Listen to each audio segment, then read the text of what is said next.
So we've been talking about bacteria in class. We've seen their structure, we've seen how they move, we've seen how they reproduce.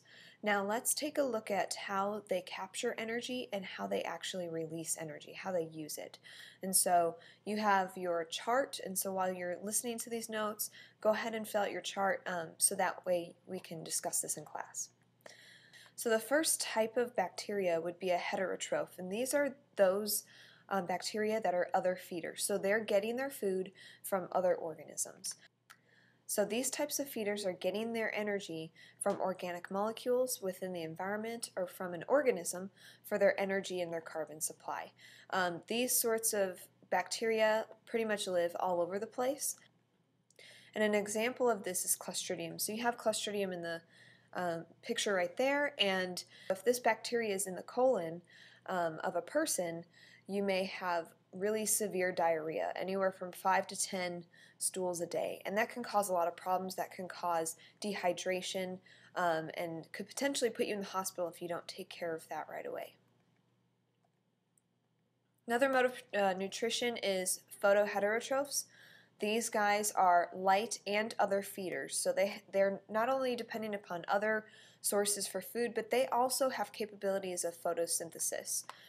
So the way that they capture their energy is by obviously from the sun or from other organisms, and they are going to be living where light is plentiful. And an example of this is the Rhodobacter. And you've got a picture of that right over there, and you could see that the Rhodobacter is actually in the middle of asexual reproduction right there. So that's kind of cool. We have Photoautotrophs, so these are light self-feeders. So they're harnessing the sun, and they're basically feeding themselves. So it's very similar to how plants work. And so they're obviously going to be using energy to convert carbon dioxide into carbon compounds, and they will live where light is plentiful. So they're not going to be seen in caves. And an example of a photoautotroph bacteria is an anaerobe. And so you can see that picture right there. Lastly, we have Chemoautotrophs. These are chemical self-feeders.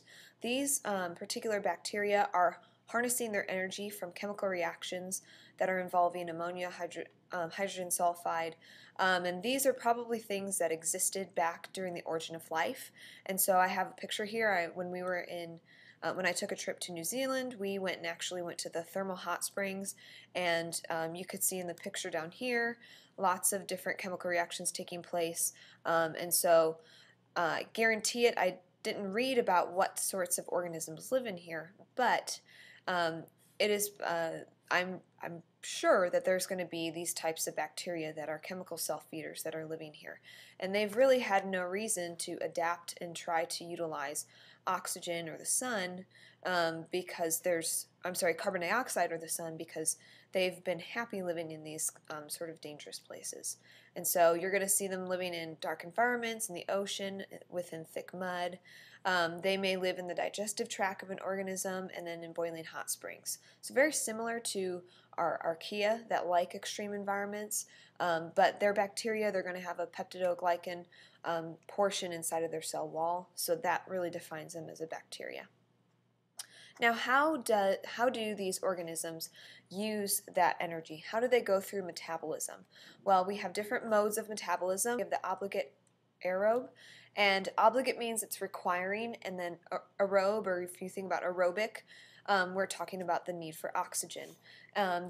These sorts of organisms that go through this type of metabolism, they're going to release their energy through cellular respiration, and they're going to require oxygen to release that fuel energy. And through the habitats that these guys live in, they're oxygen-rich environments. They have to use oxygen, possibly near the water surface, or could be found in the lungs of an animal.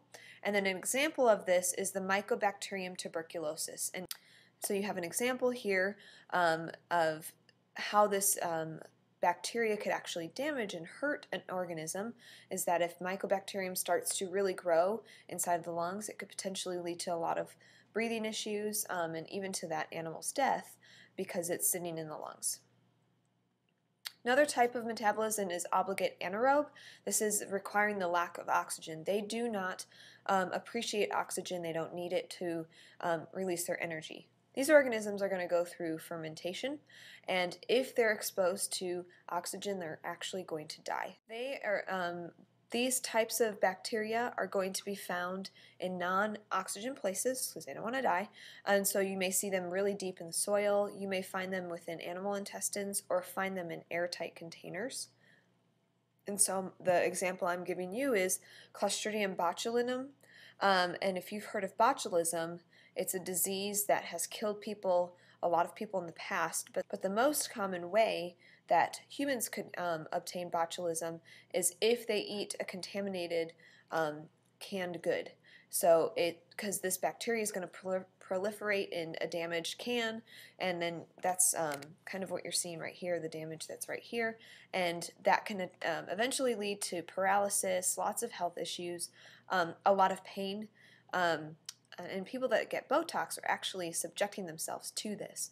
And so to get rid of wrinkles, you can inject yourself with the Botox, and it sort of, from what I understand, it's going to numb the nerve area so that you don't, when you frown, you squint or you smile, you don't get that in the wrinkles. And if you notice when people do it, use too much Botox, it doesn't look good. So you're exposing yourself to something that could potentially kill you, especially if a doctor doesn't put it in the right way. Not so much a worry, but I definitely don't want to put that in my body. And then last we have the facultative anaerobe. These are organisms that survive without oxygen if it's necessary. So they have sort of like an option to use cellular respiration or fermentation.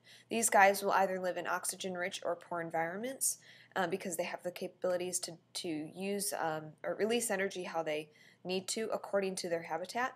And an example of this is E. coli. They will be aerobic if they live in the sewage areas and anaerobic if they live in a large intestine.